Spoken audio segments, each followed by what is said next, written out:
The Thing Who Knocks. My father had always told me growing up to never open my eyes when it was a full moon. He claims that there was a spirit that lurked at night, preying on people who were awake past the witching hour. I never believed those silly stories he told me. I thought it was stupid. I never believed in urban legends. I really wished I did. It was May 26th, 2002. It was going to be a full moon tonight. I always loved staring up at the sky at night. The stars twinkling, the sounds of owls. It always gave me a sense of calming. But tonight, it would be much more different. I was sitting on the couch watching a movie on the TV. I had a bowl of popcorn on my lap and was heavily invested in the movie. My father came into the living room, standing in front of the TV. "It's getting late, Kira," he said, crossing his arms. "It's nearly midnight. Please go to bed." He frowned. I rolled my eyes at this. I was still watching the movie. I wanted to finish it. "No, Dad, I'm watching a movie," I responded, leaning my body to try and see the screen. "Kira, listen. I told you many times what happens whenever you're awake this late." He stared at me. "I don't want it to hurt you." "Dad, come on. Are you serious?" I held back a chuckle. "There's no way you actually believe that." I smirked. His face faltered, and it contorted into a more agitated look. "I'm not going to ask you again, Kira. Go to bed," he insisted, narrowing his eyes. I rolled my eyes, turning the TV off. I put the bowl of popcorn on the coffee table, frowning. "Fine," I said, before turning around to walk up the stairs. I walked into my room and shut the door behind me. I was going to go back downstairs when he went to bed to continue my movie. After all, I did have to rent it from Blockbuster. I wasn't going to not watch it at all. Plus, it was a horror movie. I loved them, especially at night. So, whenever I heard my father's door shut, I waited for a minute. After I was sure he was asleep, I crept my way downstairs, heading for the living room. I made my way to the couch, sitting down. I turned the TV back on, but made sure to turn the volume down to avoid it blaring and waking him up.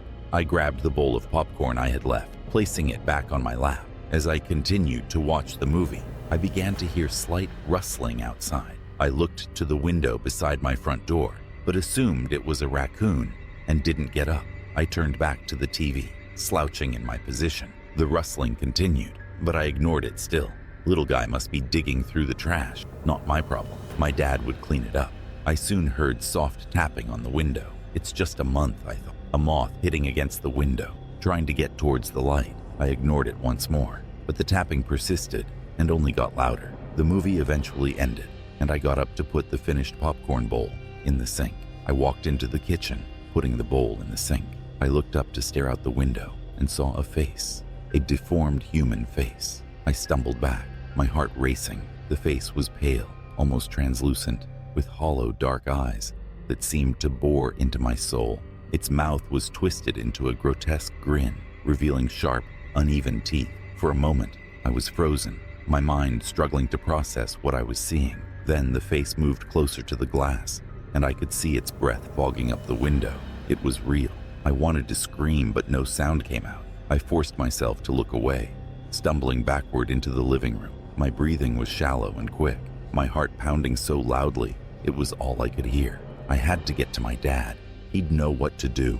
I turned to run up the stairs, but my foot caught on the air, sending me sprawling onto the floor. Pain shot up my leg, but I didn't care. I scrambled to my feet, but then I heard it. The front door creaking open. I whipped around, my eyes wide with terror. The door slowly inched open, the hinges groaning in protest. A cold draft blew in, chilling me to the bone. I took a step back, glancing toward the stairs, but it was too late. A figure slipped through the door, moving with an unnatural grace. It was the girl I saw in the window. She was inside the house. What do I do? "Kira." The figure groaned, floating towards me as I froze in place. It slowly inched towards me, holding out a pale hand. It beckoned me, wanting me to come closer. It felt like I was in a trance.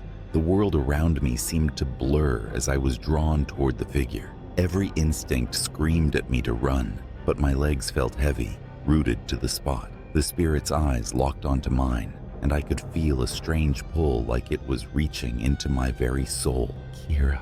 It groaned again, the voice chilling and ethereal, echoing in my mind. I took a step towards it, and its grin widened. I don't know why I started walking towards it, but my body felt so light. I was drawn to it, like a moth to a flame. I took another step, my mind screaming at me to stop, but my body moved on its own. The spirit's grin widened, revealing more of those sharp, uneven teeth. A sense of dread washed over me, but I was powerless to resist. I now stood in front of whatever it was, and its eyes bore into my very being. "Come with me," it whispered, its hand extended farther towards me. I raised my own, placing my hand on its cold, dead fingers. The chill spread through me, freezing my blood and numbing my senses. For a moment, the world seemed to fade away, and I was consumed by darkness. The spirit's hollow eyes glowed brighter, and its grin grew impossibly wide. "Yes, Kira," it groaned, as it began to lead me out of the house. But before we could leave, a bright light flooded the room, breaking my trance. I was yanked backward, away from the spirit's grasp. I fell onto the floor, frozen in place. The spirit shrieked, recoiling from the light. It vanished into thin air. Just like that, it left me spooked. "What just happened?" "Kira," my father said, his voice shaking with relief. He knelt beside me, pulling me into a tight embrace. "Are you okay?" I nodded, still catching my breath. I'm fine." "What was that?" He helped me to my feet, his expression a mixture of relieved and grave. "That was the spirit I warned you about. You should have listened." I shuddered, remembering its cold touch. "I didn't believe you. I'm so sorry, Dad." He hugged me tighter. "It's okay, Kira. The important thing is that you're safe now, but you have to listen to me from now on. These things, they're real, and they're dangerous." I nodded, the weight of his words sinking in. "I will, Dad.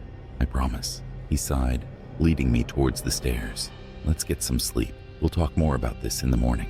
As we climbed the stairs, I couldn't help but glance back at the window. I was half expecting to see that terrifying face again, but there was nothing, just the peaceful night outside, the full moon casting a gentle glow over everything. That night, I lay in bed, unable to sleep, the events of the night playing in my head. I shut my eyes, expelling a breath I didn't know I had pent up. It was still shocking for me. The spirit was real. It was real. My father's warnings were no longer stories I refused to listen to. It was a matter of life, whatever happens to someone who was whisked away by that thing.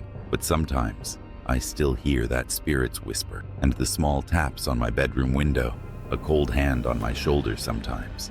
It wraps around my neck, and I choke. "Kira,